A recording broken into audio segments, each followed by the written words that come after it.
Sim, e o Flamengo menos. O Flamengo... Será que o Flamengo já não tem mais interesse no brasileiro?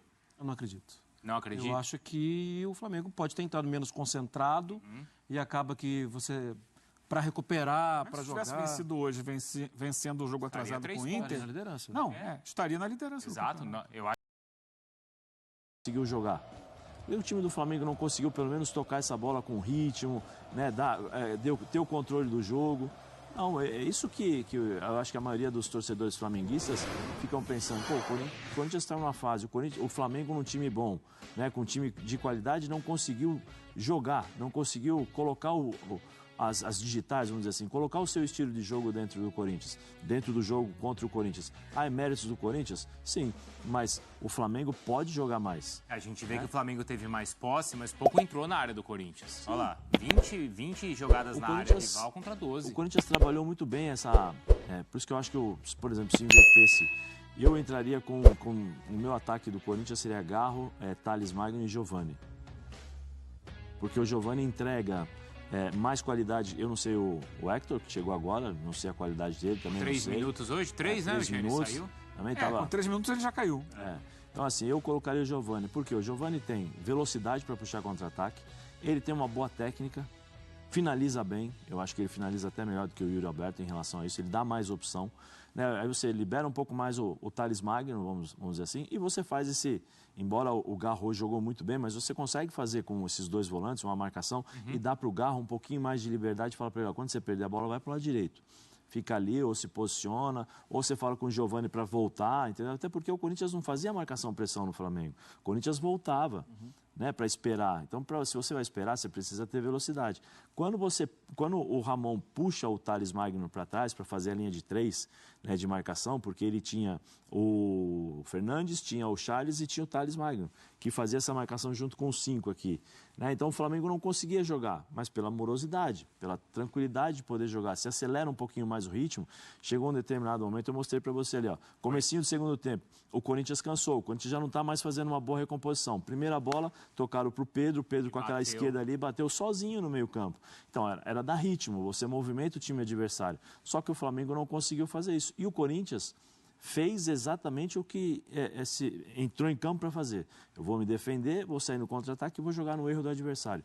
E foi muito bem, brigando em todas as divididas. A segunda bola está sempre ali próximo, um time aguerrido. E o Flamengo não conseguiu jogar. Mas isso é por conta da condição física do Flamengo? Daqui a pouco vai ter entrevista coletiva, a gente vai ouvir, o Tite tem falado muito sobre isso, as contusões têm falado muito sobre isso também. É a questão física que está impedindo o Flamengo de ser mais agressivo? Olha, Bruno, sim, eu não sei qual vai ser a resposta na coletiva. Eu vou te passar a impressão que eu tive vendo o jogo de hoje, especificamente. O Corinthians entrou lutando mais. O Corinthians entrou pronto a dividir com a trave. E o Flamengo menos. Será que o Flamengo já não tem mais interesse no brasileiro? Eu não acredito. Não acredito? Eu acho que o Flamengo pode ter entrado menos concentrado e acaba que você, para recuperar, para jogar... Se tivesse vencido hoje, vencendo o jogo atrasado com o Inter... Estaria na liderança. Não, estaria na liderança. Exato. Eu acho que nada justifica o Flamengo não pensar no Campeonato Brasileiro. E aí tem uma outra coisa, é aniversário do Corinthians. O Corinthians está mergulhado na zona de rebaixamento. O Corinthians está com um cenário de o brasileiro, eu não posso cair. Sim. Então, eu acho que hoje foi uma declaração bem explícita. O Corinthians, se continuar desse jeito, né? Se continuar desse jeito, é difícil cair, porque vai lutar muito. Pode até cair, mas vai lutar bastante. E o Flamengo, para mim, competiu menos. Pode ser desgaste, pode ser falta de elenco, o elenco principal, muita gente machucada. Para mim, competiu menos. Porque mesmo com os desfalques, o time do Flamengo que entrou em campo é para pelo menos competir. Claro que sim. Você tem ali os 2 zagueiros, o Fabrício Bruno e o Davi Luiz. Como é que o Davi Luiz não corta aquele lance ali? Varela de um lado, Ayrton Lucas do outro. Displicência. No meio de campo você tem o Eric e o Léo Ortiz. Aí você ainda tem na linha ali o Gerson... E o Alan no banco. O Alan no banco, mas estou pensando no time que entrou em campo, certo? O Gerson, o Luiz Araújo... De um lado. Bruno Henrique e Pedro. Um baita de um time, né? Opa, não é? Sim. Porque aquele lance do Davi Luiz, hein, Zé Elias? É para quem tá... O que é aquilo? É desatenção? É erro técnico? Para mim é displicência. Displicência, falta de concentração. E outra, eu até brinquei, né, com você e eu falo aqui, não tem nenhum problema. Aquela história, e isso acontece com os jogadores. Você joga, você está acostumado a jogar e você vê determinados lances dos adversários.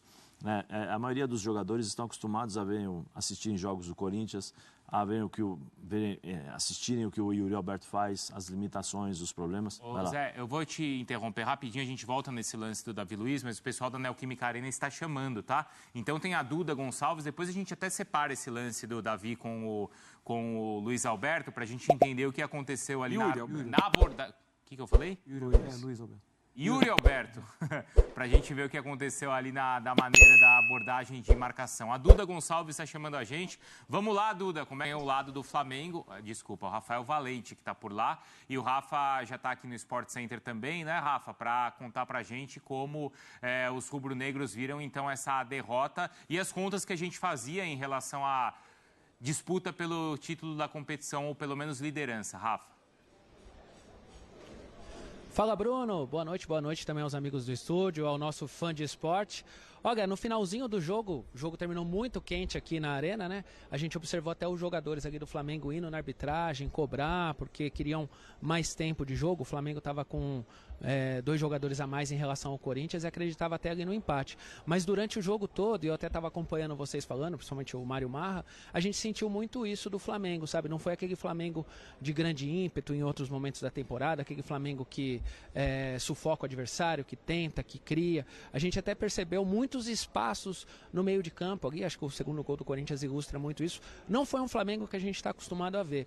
E essa derrota foi a 5ª derrota do Flamengo em 9 jogos. O momento mais turbulento do Flamengo na temporada, sem dúvida. O técnico Tite, ele vinha falando sobre isso, o tamanho do desgaste que o mês de agosto representou para o elenco, com a quantidade de decisões, né? Copa do Brasil, Copa Libertadores, viagem, o Flamengo jogou em La Paz.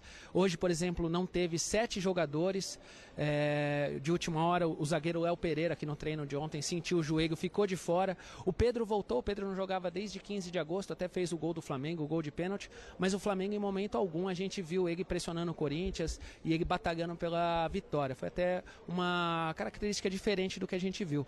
E o Flamengo, qual que é o saldo dessa derrota aqui em Itaquera, né? Quer dizer, o Flamengo está com 44 pontos, 6 atrás do Botafogo. O campeonato para agora pela data FIFA. O Flamengo vai ter pelo menos uns 12 dias de preparo, mas já volta com Copa do Brasil, o duelo contra o Bahia, e depois já tem um duelo contra o Peñarol pela Copa Libertadores. Então, se agosto foi tenso para o Flamengo, setembro vai ser tenso igual, e o Tite vai tentar recuperar esses jogadores que estão lesionados, estão fora, e provavelmente vai tentar também descansar um pouco o elenco. A gente ainda não tem as palavras nem do Tite, nem dos jogadores que ainda não saíram, mas a gente vai ouvir, vai perguntar as coisas também, e eu volto com vocês quando eu tiver mais informações, tá bom, Bruno, meus amigos? Boa, Rafa, obrigado, viu, Rafa? Você já volta, e tem os jogadores ainda do Flamengo que vão defender suas seleções, né? Ainda tem essa questão nesse calendário todo rubro-negro. A gente já vai voltar lá para a Neoquímica Arena, porque o Ramon Dias vai começar a falar daqui a pouco, tá? Antes, vamos ver o gol, a gente estava falando